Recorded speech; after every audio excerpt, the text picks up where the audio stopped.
Those who favor structural changes point to what you just pointed to, Professor, and that is the supermajority requirement. If we change that to make it a simple majority, what effect would that have? Would that smooth things out? Would that alleviate the problems that we're experiencing now? Well, I think Mike made the right point on this. Whether you think it's a good or a bad thing, and that's a discussion to be had, it would make it easier to raise taxes. If you needed 41 votes for a tax increase in the state assembly rather than 56, 57, 58, whatever the two-thirds margin is. But I'll come back to the point I made earlier. And I'm not dismissing the ideological basis for Mike's argument. But generally, the strongest proponents of two-thirds votes for anything are people in the minority. And again, I will go back to the discussion that took place in the United States Senate back in the 1990s, when Senate Republicans, then in the majority, and just as frustrated by their inability to confirm judges as legislative Democrats are now by not being able to pass the budget, proposed, as I said earlier, what Senator Trent Lott called the nuclear option, the idea that judges would be confirmed by 51 votes rather than by 67. Democrats in the minority went crazy. Republicans thought it was a fine idea. Put Republicans in the minority in Sacramento and Democrats in the majority. And Republicans think it's two-thirds is a right. Exactly. So there's a situational aspect to it. But to your question, the real-world tangible effect is that it would be easier to raise taxes for good or for bad. Well, those who do favor changing that rule say that this is not tyranny of the majority, that it's tyranny of the minority, that the minority can hold up the entire process, a minority. Yeah, we're talking about two different things, though, and I want to make the distinction. Yeah. And Dan talked about this. There's a difference between the two-thirds budget vote to get a budget and a two-thirds vote to raise taxes. There is a difference between those two things, and actually, within, among conservatives, for example, Tom McClintock, who's, very conservative, actually supports a majority budget. On the budget. On the budget. He supports it. The Claremont Institute, a very conservative think tank, supports a majority vote on the budget. They don't necessarily support taking off the two-thirds to raise taxes. And the reason for that is simple, is that it's very easy for a majority of people to get together. For example, I sit on a school board. 3 of our members don't own property. So, they're all for school bonds. They love school bonds. They're not going to pay for the school bonds. You know what I mean? I'm going to pay for the school bond. They're not. And so it's very easy for them to say, let's get together. Of course, now the vote threshold is 55%, and put a school bond on the ballot.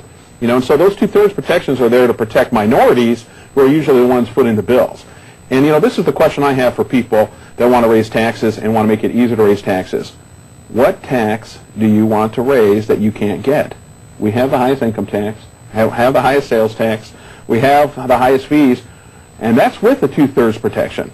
So what tax needs to be raised that you can't get your hands on? Well, I think it's, and that's the real question. I think it's interesting that in New York, you mentioned Rudy Giuliani, who wrote a recent piece saying that New York needs to have a constitutional convention, and God knows they've had their share of chaos in their state legislature recently, which has also become a laughing stock. But what he's suggesting is that they impose a supermajority rule on taxes there, because he said it's the only way to hold what he calls their outrageous tax structure, to hold it into moderation. Other than property taxes, which are limited by Prop 13, what tax needs to be raised that hasn't been raised to the highest level? I'd say the tax on someone else. Well, exactly. That's the reality. Look at this last budget deal. Raise sales taxes, raise car taxes. Has an answer to that, and that's Tom Campbell, and he wants to raise the gas tax. So he wants to raise the gas tax? And for a variety of reasons. And they came very close to doing that in this last budget 2 years ago, last year in the budget deal, and it didn't happen. But that's the real thing you have to ask in this debate. What's left that you want to tax?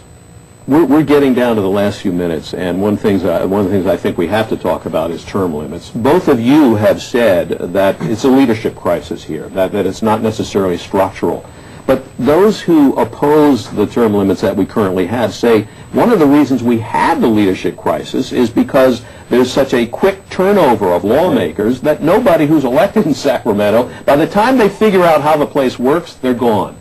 And while they're there, they spend most of their time raising money for their next race to move up to the next position in the electoral food chain.